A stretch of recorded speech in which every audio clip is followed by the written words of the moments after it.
Second question. The second question I have is, in 2015, shortly after the president said that some Mexican immigrants were rapists and criminals, you said that that language was racist and hateful. Do you still believe that today?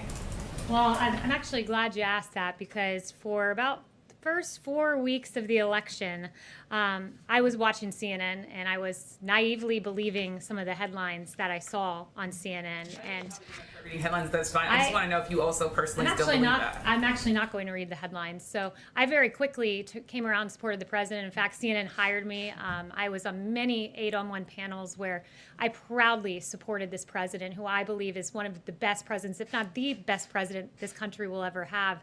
But I would encourage the individual who did that analysis of my past, rather than focusing on me, he really should be focused on some of the very guests CNN chose to have on their network. He should be focused on, I mean, over here, Jim Clapper, who said, 10 days before he privately told investigators there was no evidence of collusion, that Watergate pales in comparison to the Russia probe. I'd encourage them to look at Samantha Powers, who's privately saying, I'm not in possession of any evidence of collusion. Ambassador Rice, I don't recall intelligence or evidence of any collusion. Former Attorney General Loretta Lynch, I do not recall that being briefed to me. And for 3 years, 2 years, probably more than that, CNN ran with the collusion narrative.